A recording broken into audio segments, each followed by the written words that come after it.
আসসালামু আলাইকুম। আমি ইতিমধ্যে সিএনজি মেশিনের যে কন্ট্যাক্ট সুইচটা আছে সেই সুইচটার সম্পর্কে কিছু বলার জন্য, যেটা অটো ম্যাগনেটিক কন্ট্যাক্ট, সেটা কারেন্ট দিলে আপনার অনেক সময় খটখট খটখট করে বাড়ি বা শব্দ হয়। সেই শব্দের ক্ষেত্রে অনেকজনা ফেসবুক ইউটিউবে দেখি যে জানাচ্ছে যে আমার এই সমস্যা, আমার মেশিনটার এই সমস্যা। সেই ক্ষেত্রে সমাধানের ক্ষেত্রে বলছিলাম, এই অটো সার্কিট ব্রেকারের ভিতরে অনেকগুলো ধুলা ময়লা পড়ছে। দেন এই ধুলাগুলো পড়ছে, এই জন্য এখানে ম্যাগনেটিক সুইচ, যেহেতু এই ম্যাগনেটের মাথায় যদি কোনো ময়লার আবরণ থাকে তাহলে ম্যাগনেটটি কাজ করে না বলতে গেলে শর্ট সার্কিট করে।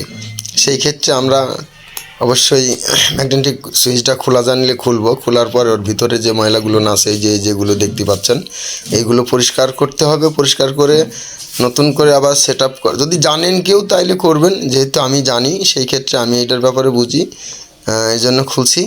এটা নিয়ে বিচলিত হওয়ার কারণে এটা সেট আপ করে ফেলছি। খুলে পরিষ্কার করে আবার সেট আপ করে দিছি।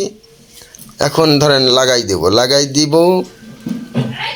এটা নিয়ে কোনো বিচলিত হওয়ার কারণ নয়, এটার ফালতুতেই সমাধান করা সম্ভব। এবার মেশিনটা স্টার্ট করে দিয়েছি, দেখেন মেশিনটা আমার রানিং চলতেছে। যেহেতু আমার খণ্ড খণ্ড ভিডিও